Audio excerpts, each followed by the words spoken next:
냄새가 진동을 하더라고요. 스모만 발견된 비행기가 좀 많이 났고요.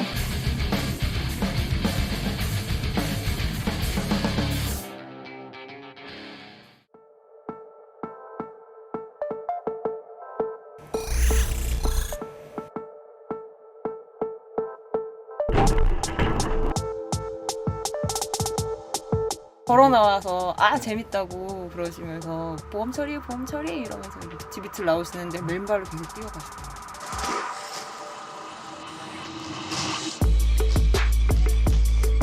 제가 물어봐라.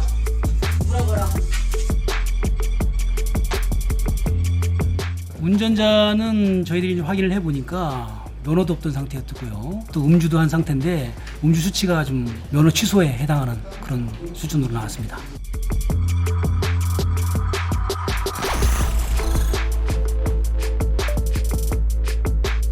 브레이크를 밟았는데 그 승용차는 멈추지 않고 계속 빠른 속도로 가는 거예요. 아, 이 사람 뭔가 이상하다, 따라가야겠다 하고 저 따라갔죠. 타이어가 아예 나가가지고 이제 휠로 달리고 있는 상황, 그 스파크 일어나면서 그런 상황이었거든요.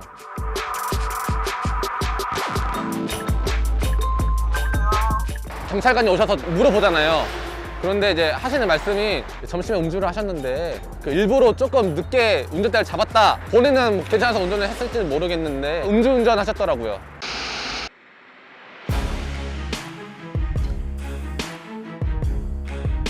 이 순간 제가 저 차 왜 저러지 하면서 급하게 이제 핸들을 꺾었고요. 저 차를 피해보려고 했지만 피해가지고 거의 360도 돌았어요.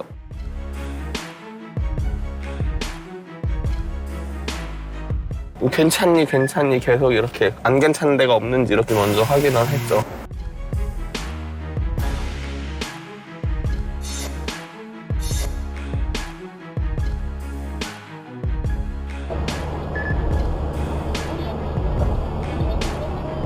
뭔가 싶었는데 실제 이제 그 말로만 듣던 역주행이더라고요. 그냥 헤드램프 깜빡이면서 이 신호를 줬는데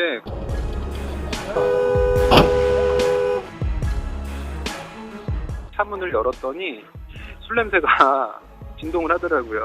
횡설수설하는 거였죠. 그냥 대리운전을 불렀는데 오질 않았다 뭐 이런 식으로 얘기를 하시더라고요.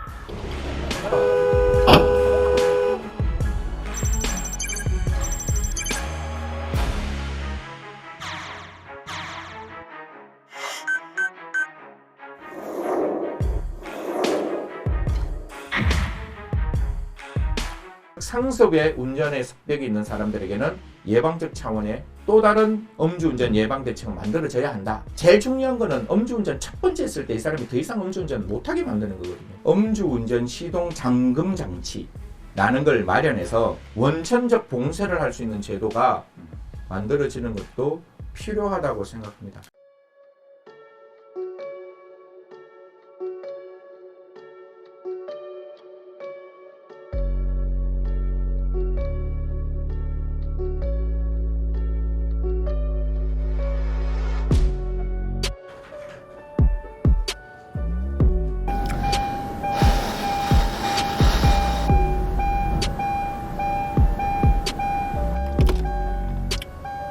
안 걸립니다.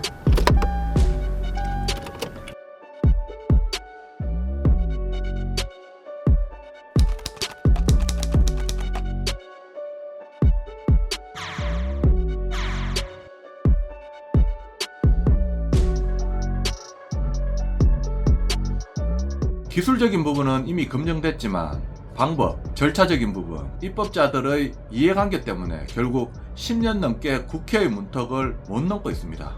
음주운전에 대한 벌금 액수를 고려한다면 비용적인 부분이 장애가 될 수는 없고 운전자가 비용 부담하는 게 맞고 개인정보 침해, 기본권 침해 등 많은 장애물이 있지만 입법자들의 음주운전 근절에 대한 강력한 의지가 가장 필요해 보입니다.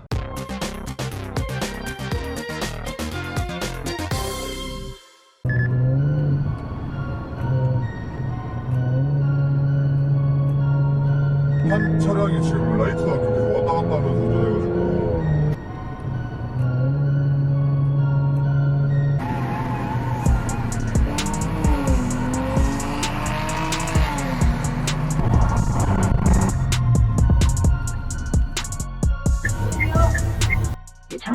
내리더라고요. 한 번만 봐주세요. 술냄새가 좀 많이 났고 현수주사를 좀 하시더라고요. 밥 먹다가 뭐 한 병 마셨다.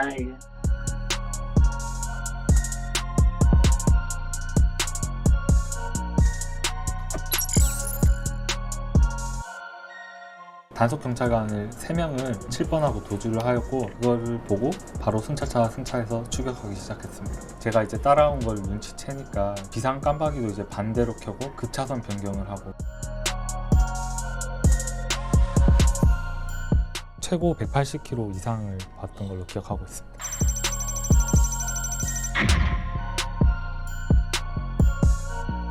제 쪽으로 계속 그냥 차를 밀어붙이더라고요.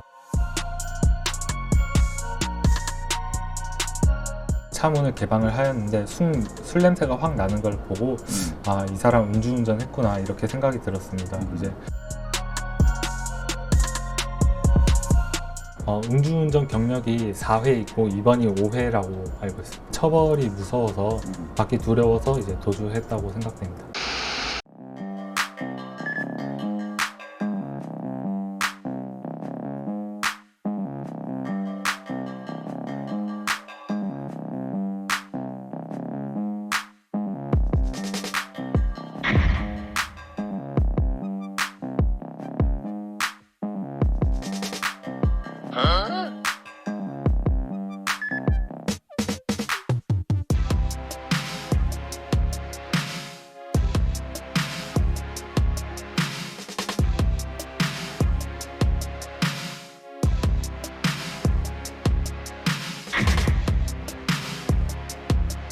예, 지금 빙소니 차량 쫓고 있습니다. 택시입니다.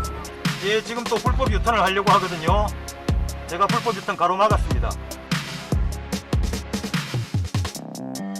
오, 보행자! 우와, 방금 사고 차량 보행자 칠 뻔했습니다.